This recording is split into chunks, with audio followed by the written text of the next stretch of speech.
I just kind of get face to face with myself in that moment, where I'm saying to myself, how did you get here? How did you get to this place at this time, facing myself? Because this just is a little bit of porn at 10 years old, right? Mm. How did you get to this place where now you are not only, willing to have sex, but you're crossing over into, you know, homosexuality, into lesbianism? Like, what are you doing? How did you get here? Well, hey, Beat family, Alan Parr back with another exciting conversation. I've got a new friend and guest here on the show. And today, guys, we are going to be in for an amazing conversation because on this channel, I've done a whole lot on the subject of pornography, but I've never really addressed it from the perspective of a woman. You know, there is this myth that pornography is really just a man's issue. You know, the every man's battle syndrome, right? Well, that's not actually true. And so today I've got an amazing guest, and she's going to come on and share her experience as she struggled for many years with an addiction to pornography. So, Crystal, so glad to have you with us today. Thank you for joining us. Thanks for having me, Alan. Glad to be here. Yeah, guys. So real quick, we're going to jump into the meat of this particular conversation, but Crystal's got an amazing ministry. It's called She Recovery, and she has an amazing book. I'm going to put a link to that in the description box below. It's entitled Dirty Girls Come Clean. She also has a, spoiler alert, an upcoming conference this October called the She Virtual Recovery Summit.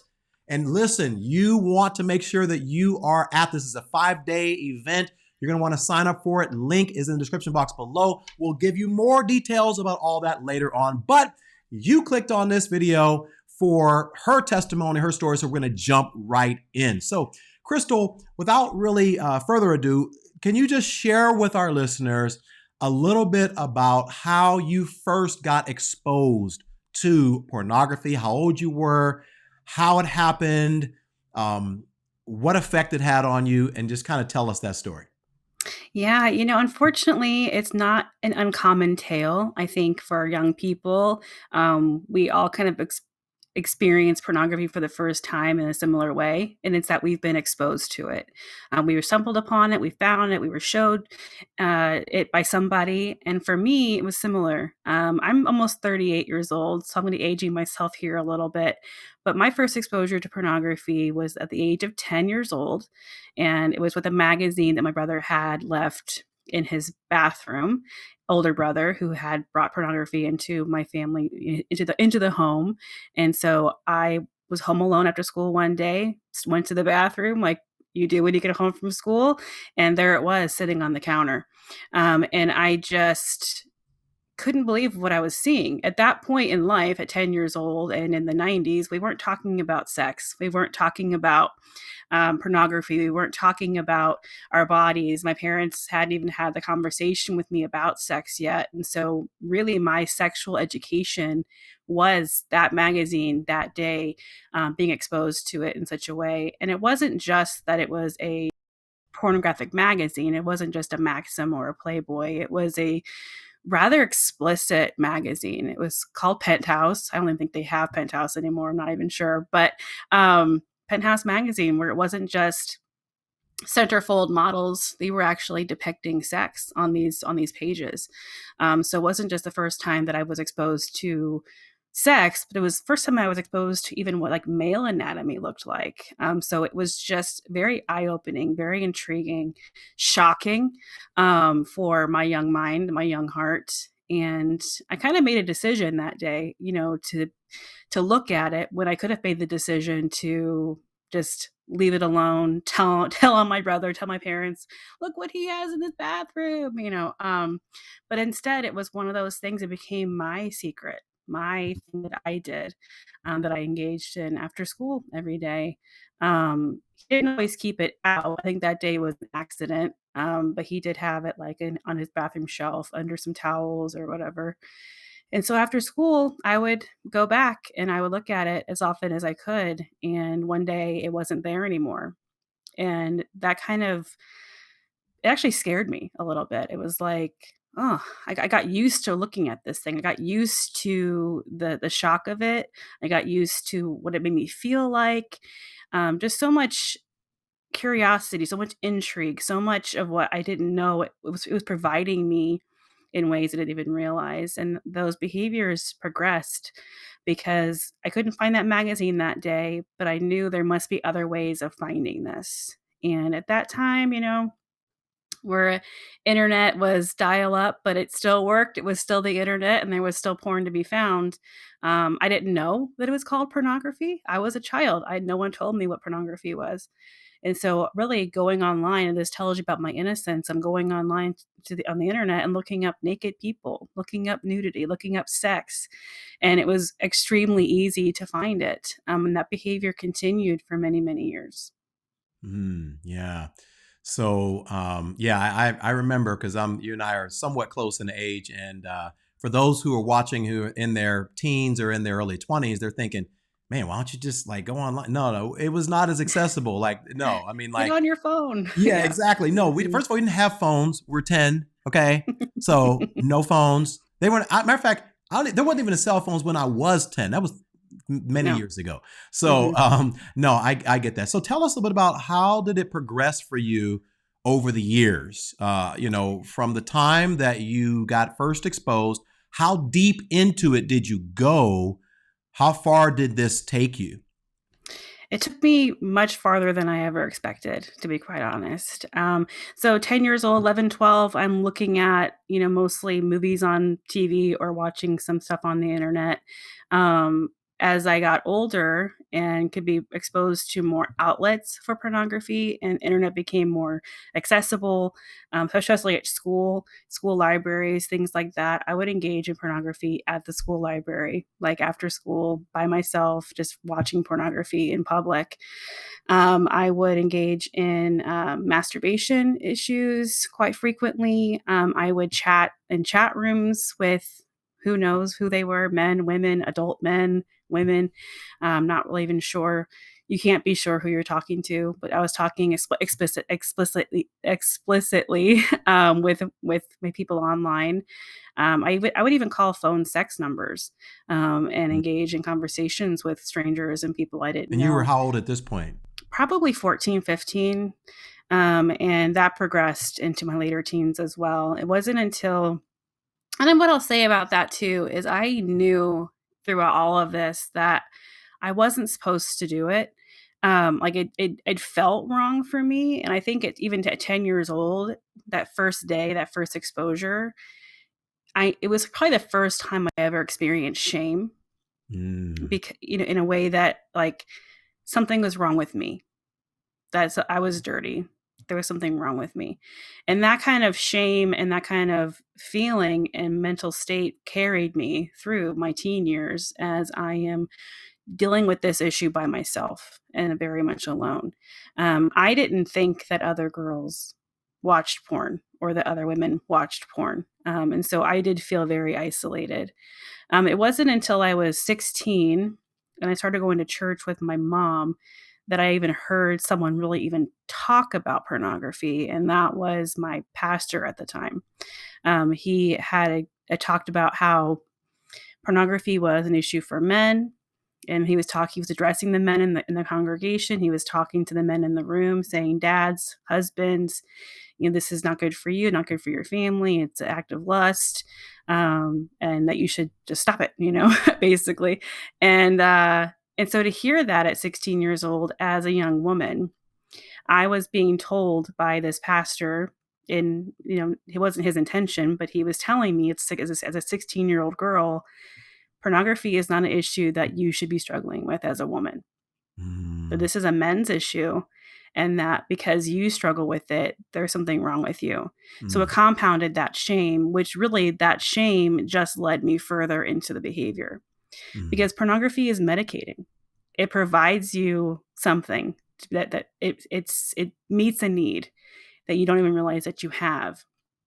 And so for me, pornography became all encompassing. I'd watch pornography every day, multiple times a day. I would engage in masturbation nearly daily. I would do the chatting as often as I could. And it wasn't until I was almost 19 years old that I ever met a woman who also struggled with pornography and became kind of the catalyst to my recovery from there. Yeah, yeah, guys. And we're going to talk about that in just a moment about how Crystal experienced true freedom. Before we get there, tell us a bit about, how common is this? I mean, you mentioned something that pornography, I mean, even there's books, Every Man's Battle, Every Young Man's Battle. I mean, it's all about like men, men, men. And I'll say this, in the youth conferences that I have spoken at over the past 5 or 6 years, even I was surprised at how many young women in high school were coming up to me and saying, Mr. Parr, I've got something I really want to confess to you. Because I would go to these youth conferences, I would talk to them about pornography and lust and sex and purity and all of that. And surprisingly, a lot of young women would come up to me and say and confess that they were struggling with pornography. And so, how common is this? I mean, this little best kept secret, how common is it? How common is it in the Christian circles as well? It's extremely common. Like I said, even at the start of our conversation, my story is extremely common. Barna Group, which is a church polling firm, they did some surveys back in 2016, where they surveyed a bunch of churches in the United States, and they found that 76% of women aged 18 to 30 watched porn at least once a month, which is not indicative of addiction when it's only once a month, but it's certainly like it's eye-opening in the sense of like that's not something that Christian women do. Whoa, whoa, you sure you didn't Um get women and men exactly, switched yeah. up? Yeah. 76% of women? 76, 18 to 30 years old of women, yeah, had watched pornography once a month, and then 21% of that age range was several times a week, which is indicative of more of a compulsion addictive issue. Mhm. Pornhub, who's the number one porn site in the world, their 2019 annual report showed that 33% of their traffic is women. But Wow. something to consider with that 33% is they can't gauge male or female just from traffic because your IP address doesn't tell them that you're female. And so that's going to be accounts that have been established on their Oh, site oh, wow. where they have Oh, indicated that they're male or female. So that number is likely a lot higher than 33% because I can tell you right now that if I was watching porn today, I would not create an account, no. right? No. So those are the women who've created an account. The 33% Wow. of their traffic is women. Wow. Okay, let me ask this. At any time when you were growing up, when you were watching this, did it ever cause you to question your sexuality, your sexual preference, your attraction? Did you get into watching any sort of same-sex pornography or images like that? Did it have that type of effect in any way on you? I'm so glad you're asking that question because nobody ever asks that question when I'm interviewed. Absolutely. I especially at that 15, 16, 17 age range, where my porn use became because really with pornography there's an escalation that occurs. The things that once satisfied your need, your craving, your your need, it changes because you start to get desensitized, and so you need something deeper, something greater, something different. And for me, by for sure, I would engage in lesbian pornography or threesome pornography and group pornography, and did question really heavily whether I was a lesbian, whether I was bisexual, whether I had some sexual preference other than heterosexuality. And as a Christian, because I became a Christian at 16, that was really concerning to me because I wanted to live a Christian lifestyle. I wanted to be as good a Christian as I can while also battling pornography. And so the idea that I might be a lesbian or bisexual was actually kind of scary for me because it only did it compound the shame, but it made me want to isolate even more because I can't tell anybody but I also have these feelings. I watch pornography and I have these same sex attraction feelings. So yes, in short, yes, definitely had some confusion with my identity, with my sexuality, and I can decidedly say that porn was the reason why. And I'm so glad that you brought that up because, people who are watching this video now, who might be watching pornography, they don't realize that like porn is designed to make you curious and to make you hungry for more and more. And so you could go into watching porn thinking just completely straight, like never even Yeah, had a thought about the same sex. Never even had never even crossed your mind. But when you start watching the eroticism and the passion, the alleged fake phony passion that two actors on the screen are portraying, it can make you curious because I mean you see two women on screen and they seem to be like really attracted to each other and having this great time. So depending upon where you're at, your mental space in your life, your confidence. Hey, maybe you came off a bad relationship with a guy. Maybe guys yeah. don't like you. Maybe you're feeling more like you have a kind of a tomboy, whatever it is. And then you watch that, it could cause you to think, well, man, maybe, I mean, these two girls are really attractive. So there's not like they know they couldn't get a guy, right? They're Mhm. very attractive. And people don't realize that a lot of times these women that are on these sites, they're not actually identifying as hetero or as homosexual. They're not actually lesbians. They're Yeah. actually straight women who are getting paid to do same sex scenes. And from my conversation with Brittany De La Mora, who was a previous porn star, she said she was never lesbian, but it was a lot easier for her to do the girl on girl scenes because they weren't rough. It felt The safer. Yeah. Yeah, it was they felt safer. It wasn't that she had an attraction. It was just like, you know what, this scene is better and it pays more, so I'm gonna go this direction. So anyway, I'm glad that you brought that out. Let's talk about something else. What is it specifically for women that makes it more? What is uniquely shameful for a woman to go through this? Because men deal with their own shame, but it's kind of like yeah, all of my friends are dealing with it. But what is it that makes this uniquely shameful for a woman? From my experience and the women I've worked with, I think what makes it the most shameful is the fact that it's not talked about. And so it is kind of this secret shame where because no one's talking about it from a woman's perspective, we assume that it's not something that we're supposed to struggle with. It's not something that should be impacting women, and because it is impacting us, again, it kind of feeds that shame spiral of this is wrong. I shouldn't be doing this, and I shouldn't be doing it because I'm a woman. And I think at the same time, when you think about pornography in general terms, you do think of pornography as being degrading to women, as being something that hurts women. And so for us to engage in material that might um, more decidedly seem like it's a abusive to women, it's like we're not good feminists. We're not good, pro women if we're not really advocating for the abolishment of pornography as opposed to actually engaging with it. Yeah, yeah, I could only imagine. Like you said earlier, you really hit it on the nail on the head. Like you already feel ashamed because just as a human, I think you're feeling ashamed, and then now you're a Christian at 16, Yeah. and you're feeling double shame, and then you're a woman, so you're feeling like triple shame Mhm. because you're told that you know men or you shouldn't be. It's just not a male thing. So talk to me a little bit about your how or did anything change when you became a Christian and now you're immersed, you're 15, 16 years old, you got saved, you're immersed in this Christian culture, this purity culture. You maybe even got a purity ring or whatever it is. Oh Like, yeah. Oh yeah, tell me yeah. about like how did you hide it? How did you deal with it then between the ages of 16 and 19? When I became a Christian, I was 16. I was at summer camp with this new church that I had just started going to with my mom. I grew up in a Christian household, but we didn't go to church. My mom had clinical depression and just other things that just kept her from taking us. And my dad wasn't a churchgoer.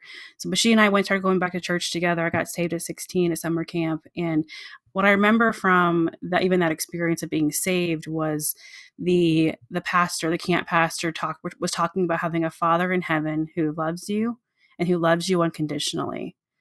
The idea of unconditional love from a father was actually kind of, for me, eye opening. I felt a little bit like my father loved me with some conditions.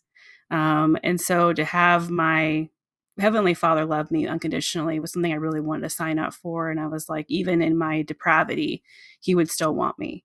And so for my heart at that time, being 16, saved, and still watching pornography, certainly there was, again, like you were talking about, this compounded additional shame, because I knew, not just from a uh, worldly standard, that porn wasn't the best for me at my age, but now I'm a Christian, so there's that added shame of not being the good Christian and not living a pure lifestyle.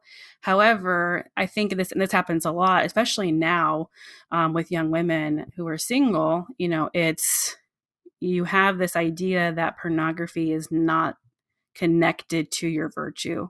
It's not connected to your purity.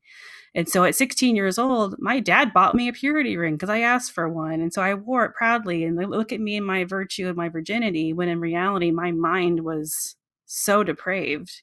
And I certainly wasn't pure of heart and mind. And so, yeah, I think from purity culture standpoint, there is this idea that you kind of have this, good and bad relationship with, even with your purity, where you have what's acceptable to you, which is, I'm a virgin, I haven't had sex with a guy, but I'm watching pornography every day.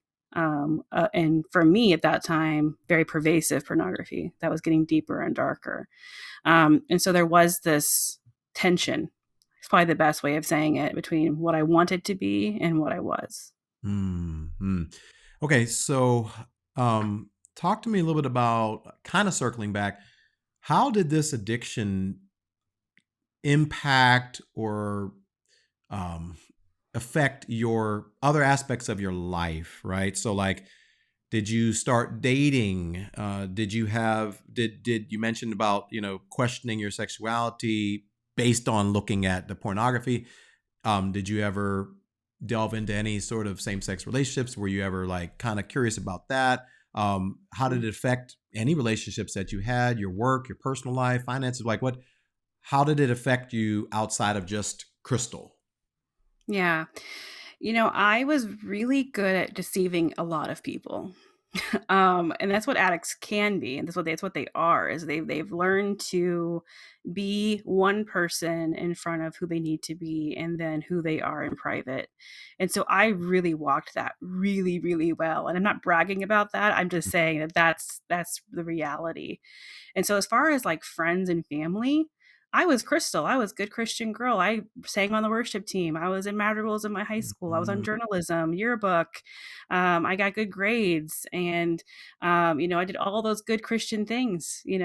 That on the outside looked right, and in reality, at home, there was darkness in my bedroom. There was that darkness that was taking hold.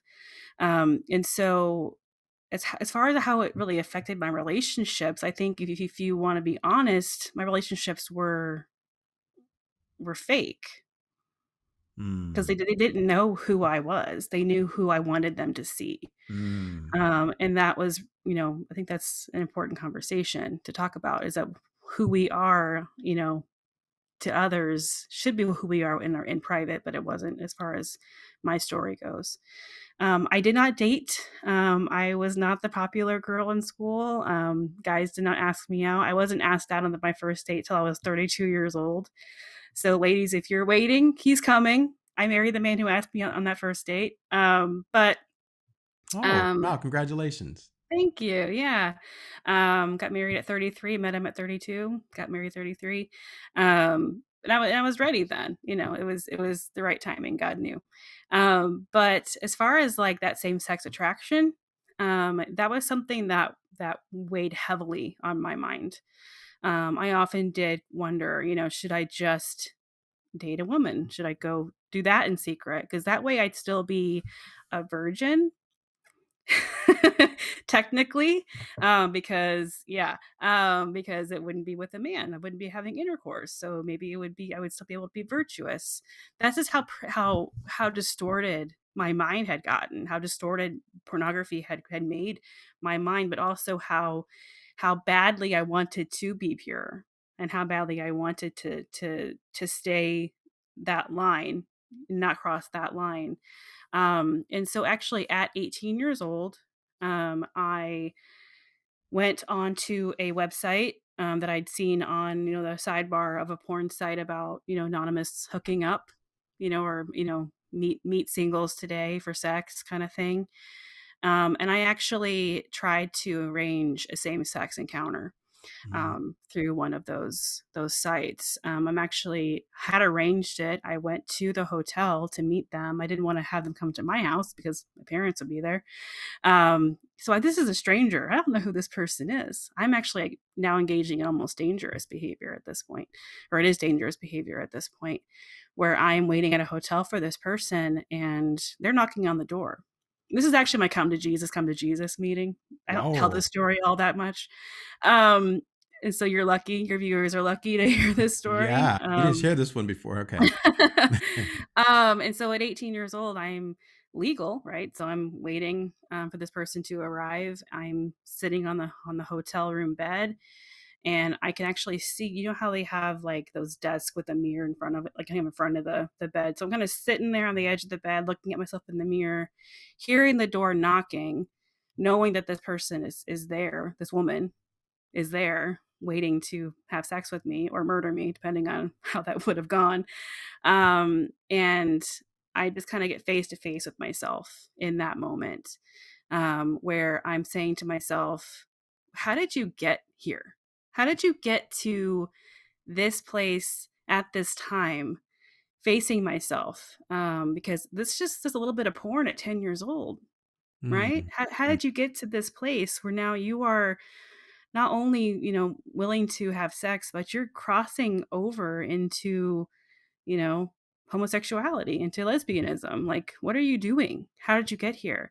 Mm. And I heard the voice of God for the first time. And at that point I'd been a Christian for 2 years, but he and I had been on praying terms, on Bible reading terms, on I'm leading worship terms, but not face to face where he's, grabbing me and saying, "What are you doing?" Mm. But that day I heard him say, "If you want out of this, I can get you out of this." Mm. Like, Mm. basically, like, "Give this to me, and you'll be able to walk away."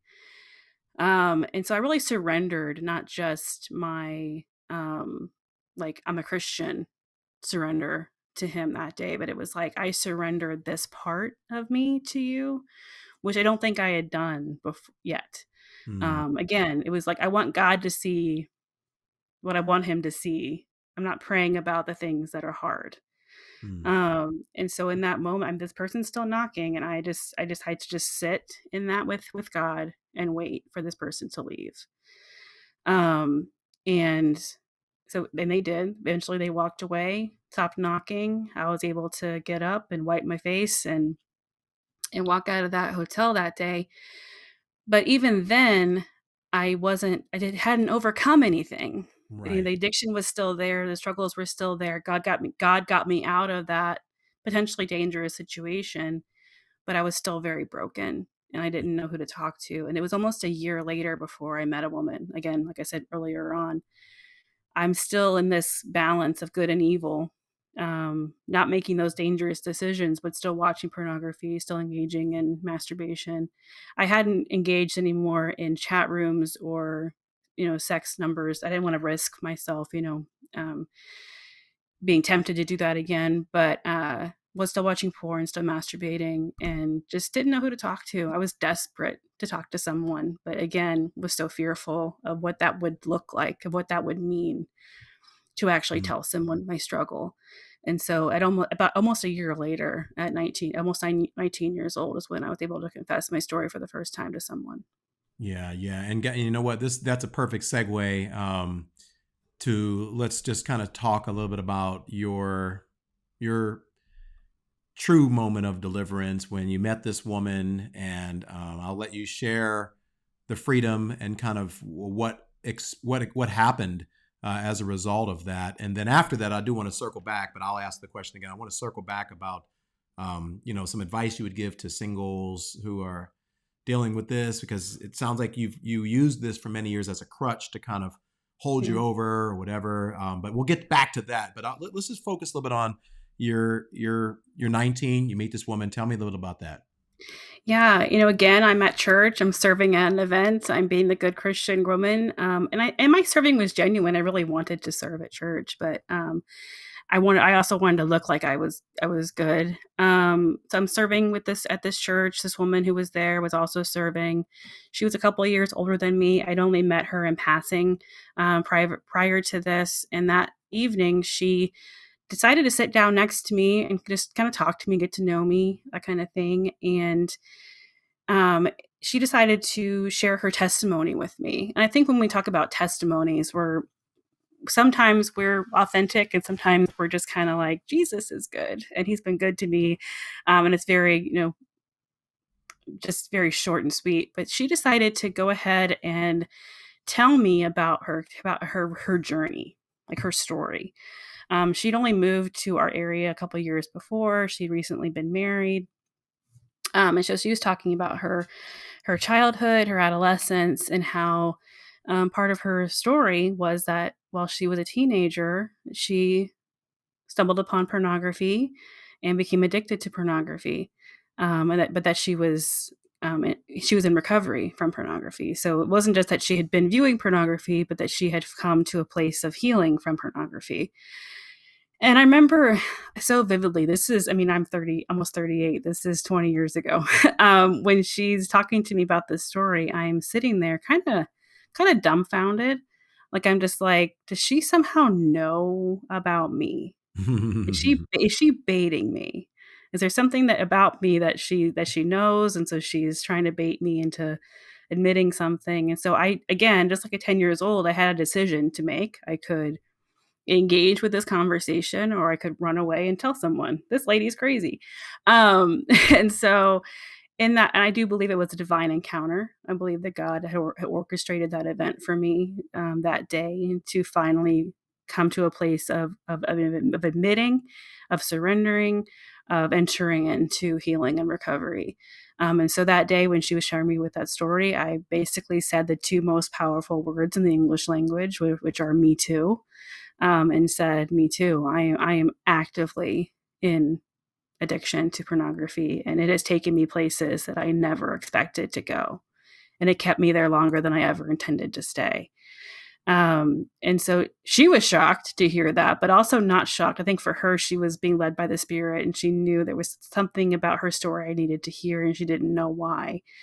And so that day forward, it wasn't that I just magically became healed, but it brought light into a dark place. And that dark place had been so dark for so long that any bit of light exposed, you could not make it dark again. Mm. And so she encouraged me in several steps to take. Most notably, going to counseling. Counseling is not a bad word. Jesus plus therapy, it's good. um, and so I went to counseling. I became accountable to her in terms of behavior. I was able to talk to her as a mentor for a while. Counseling was, I believe, a pretty life changing event for me, really dealing with what was underneath that behavior. Mm. Because pornography is a symptom. All these things that we're doing, the behavior is a symptom of something. And I mentioned before that I didn't have the best relationship with my dad. At 10 years old, I was very isolated. My mom was going through clinical depression. My dad traveled full time. There was a deep sense of loneliness that I had at that young, ripe age, and just it satisfied deeper longings that were in my heart, in my An in my escape. soul, in my mind. Yeah. It was an escape from pain, from loneliness, from isolation, from feelings of rejection and abandonment, and really dealing with those issues was pivotal. And I can look back at my story and say that pornography was not the first thing I used for that. Food was my first love.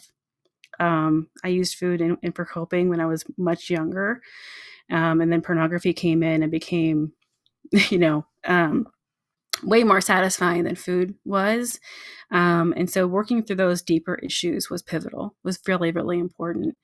And again, the accountability of it and surrendering to accountable relationship, but also getting even in that year from the hotel to meeting her, God and I were on a deeper relationship. Like he was pursuing me or I was pursuing him in a way that I hadn't prior to then. So he Mm. was starting to work in me Hmm. to get me to surrender this issue and maybe even getting me to a readiness to, and getting me to that place of meeting her. So, accountability, counseling, Jesus, all those things together came to the culmination of healing and recovery for me. And that's, 19 years ago ish. And I've been free pretty much ever since. Yeah, yeah. Praise God. Praise God. Um, I have so many questions. I'm not going to ask all 15 of them that I have in my brain, but I'll just ask you a few more.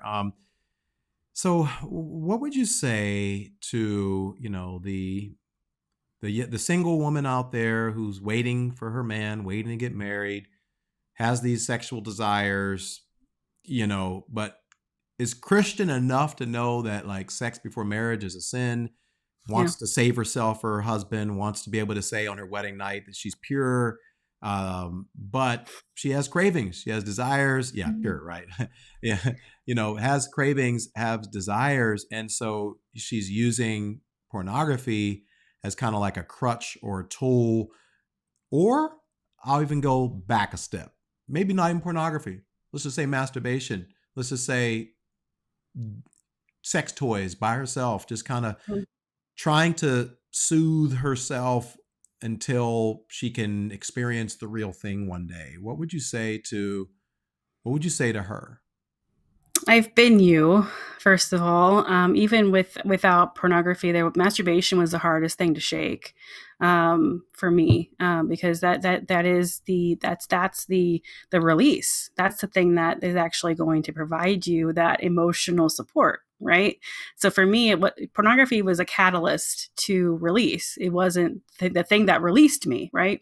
Masturbation is what provided that. That pleasure center in the brain to fire and provide that good feeling and that feeling of being known and wanted and needed and all those things. So I know what that's like. I know what it's like to be with porn and without porn, with masturbation, and what it's like to be single and having those sexual desires. And I'm not saying that sexual desire is a bad thing. Like God created us to, in part, be a sexual being. Um, I'm not going to go as far as to say God never expected you to be 30 and single because I don't know what God expected. But you're talking about Bible times. You got married at 13. I Right. understand. Okay. Right. Yeah, I got married when I was 40, so I Oh, okay. understand. Yeah. Yeah. Yeah. Yeah. And so, I can't speak for God when I say He doesn't expect you to be 30 and single. If He wanted you to be married, you would be. That's what I would say. Um, and so I understand that the desire, your body, your hormones, all the things that are going on. But I also know that there's with masturbation and orgasm and all of those things, there's generally a deeper thing that's bringing you back to it. Because if we're talking about sexual desire for women, men, I think it's like 72 hours and they need to release themselves. Women don't have that. We don't have that issue. Um, we have cycles where we might have higher levels of hormone and lower levels of hormone, and we might experience a surge because we're ovulating, and that's obviously means your body is craving to make a baby, and so you're primed and ready to want to have that release. And so if you're experiencing those desires once a month, it's normal. And I'm not saying to masturbate, but it's normal to experience that. If it's like me, where this is like a regular daily thing or every couple of, a couple times a week, that's a sign of compulsion or addiction, where you are using that in a way that is not intended. Because even if you're married, like, you can't just have sex whenever you want. There's a partner there that has to agree and want to have that union with Kind you. of how it works. It's kind of how it works. And so it's all about learning self-control. And I Right. think that's really important. Right. So that aside, self control is very important. That's a note to men and women. Men don't have to masturbate. Men don't have to release. That's a myth. But there's all self control. But when it comes to being single and relying on masturbation to provide for a sexual need or a sexual urge, what's dangerous about that, potentially, whether it's with pornography or not, is that you are taking your sexual needs into your own hands, no pun intended. And so when you enter into marriage and now you have a partner who is designed by God to pleasure you, um, it's a very slippery slope in terms of what that means. It means that you're taking your sexual needs into your own hands, which means that partner might not be able to satisfy you in the right way. And scripture is very clear. Paul talks about, husbands, you are responsible for your wife's sexual pleasure, and women, you're responsible for your husband's sexual pleasure. It's not that it's all about him. It is about you too. And so he's supposed to be Right. taking care of you in that way, Right. which is something else helps tell men. It is your responsibility to take care of your woman Right. in that way. In that way. And so Right. when you're single and you're taking care of yourself repeatedly and actively and often, it's going to change how that marriage bed looks and the evolution of that marriage bed. Um, and so, yeah, does that answer that question? Yeah, totally, totally. I mean, because yeah, I mean, because we could talk about it from a single perspective, but even for married women, I know there's a lot of Yeah. married women that maybe they're not getting their needs met from their husband, Hmm. and their husband travels a lot, or their husband's too tired, or he's out of shape, or he's whatever, and Yeah. it's like she's, or maybe his libido has gone down because he's at an age where maybe he's not, it's just not the same as it was when he was in his teens or his early 20s, but now hers is Or he kind of. watches too much porn, and so he can't he's not. The problem with men and pornography too is that it can cause erectile dysfunction, Oh, yes. Yes. so if you have a husband who struggles with pornography, it may be that he can't with you, Exactly. because Exactly. he's become so consumed with pornography. Yeah. Absolutely, absolutely. And so then, you could have a woman that either A, starts delving into pornography, or B, like you said, doesn't do that, but has her little toys by her bed, and, you know, uses those things to kind of get herself over. So I want to talk, just kind of transition as we bring this thing to a close. One last question, and then I want you to tell us a little bit about your conference, your books, your ministry. But one last question I think is really important. What is one thing or a couple of things that the church could do better to address this issue, and not just from a male's perspective? If there's any church leaders out there who are listening to this, Mhm. what can they do better? What can we do better to minister to women in this area? Yeah, I think pastors in general, they're all men. For the majority of pastors are men, and so I think in terms of looking at the needs of their congregation, they're not assuming that women are the ones who need to have a porn conversation. And that's just the reality, because the myth is out there that porn is a man's issue. A colleague of mine, her name is Jessica Harris, one of the things that she talks about in terms of how the church can do better is really very simple. It's two words, and it's "and women." So when you're talking about pornography from the pulpit, from the stage, if you're discussing pornography in your church, good for you, because a lot of churches don't. Most churches don't talk about pornography. So that's the first challenge. Talk about porn in your church, because it's there. But second, if you're going to have a conversation about pornography, as a church sermon, as a series, whatever it is, you have to add "and women." Men and women struggle with pornography, because that brings women into the conversation. It removes the shame of that issue, or removes the shame of feeling like you're the only one. and it opens it up, the conversation, to that woman. Mm. I think also is how you address pornography is important, because it's not just about pornography, it's about sex. And I think we talk going back to purity culture for a second, churches were the biggest proponents of purity culture and what that looked like, especially in the 90s and early 2000s, where you were just telling young people not to have sex and to stay pure. But you didn't explain why. Yeah. Okay. You didn't talk about why it mattered. Right. And talking about sex from a biblical perspective.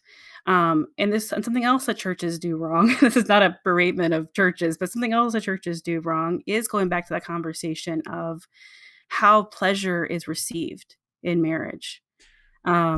A lot of churches, it's all about wives, take care of your husbands. It's Right. biblical, Right. but it's both. It's very clear in scripture that it's both. It's Right. men taking care of their wives and wives taking care of their husbands. And Right. so if we can talk about what biblical sex looks like, it's a Mm. counterfeit of pornography. Mm. Okay? It doesn't match up to what pornography shows you, because pornography is primarily about men getting what they want, Right. Right. which has been, unfortunately, the church's narrative for a very long time, is Right. men getting what they need, Right. not about women getting what they need. Mm. And so that's a challenge in itself, is to talk Mm. about sex, biblical marital sex, as God intended it to be. And that way it's automatic counterfeit. Porn is automatically a counterfeit of that. Um, and then of course the conversation of men and women is very, very important. Yeah. Awesome. Awesome. Crystal, thank you so very much. This has been amazing. Now, guys, as I mentioned at the beginning, Crystal has a lot of resources on her website, her books, plural, that she's written.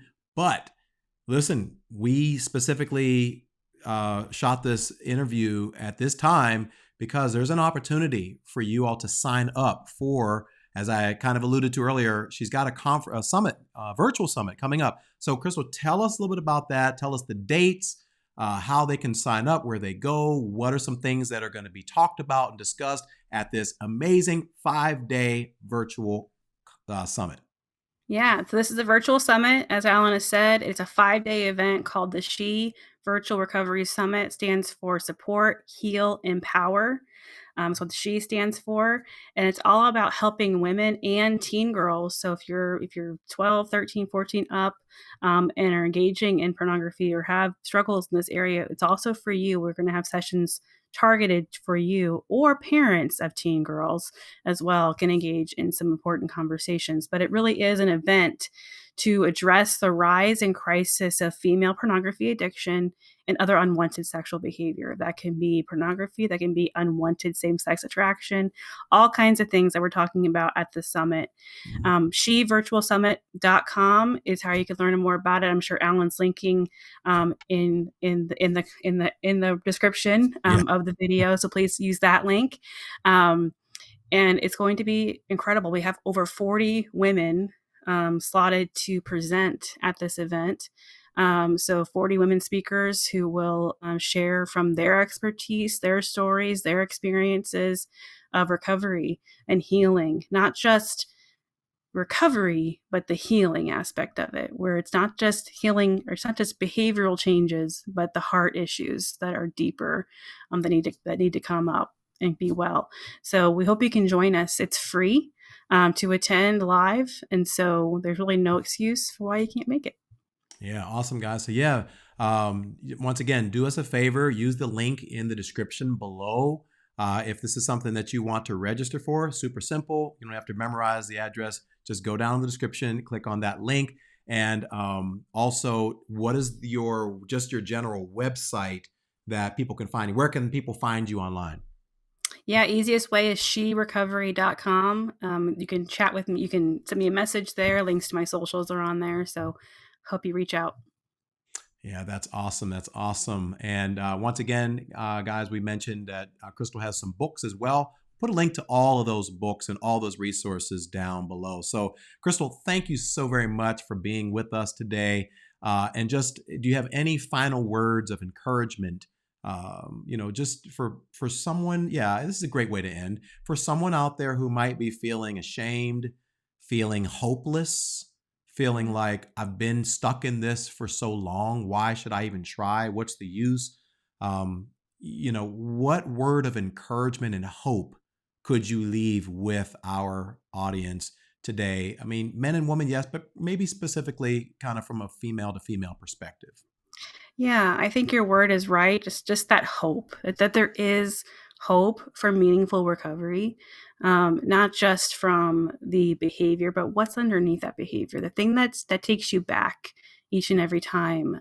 There's healing for that broken piece of the puzzle that is keeping it that's taking you back each and every time. And if I could just reiterate, you are not alone.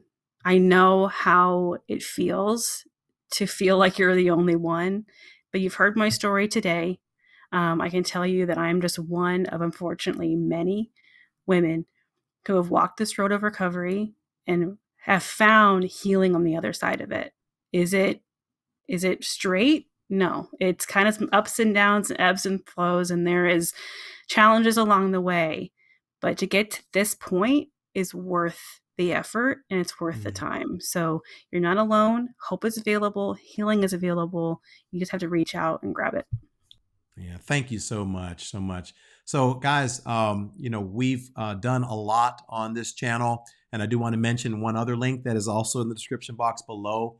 If you've been following us for any length of time, we've been doing a series on the subject of pornography. I'm going to make a playlist so you can check out all of the videos that we've done on this topic. And if you are really, really struggling with this, I have a connection. I have a partnership with the good people over at Covenant Eyes. And you can, yes, amazing company, guys. And you can get 30 days of free trial.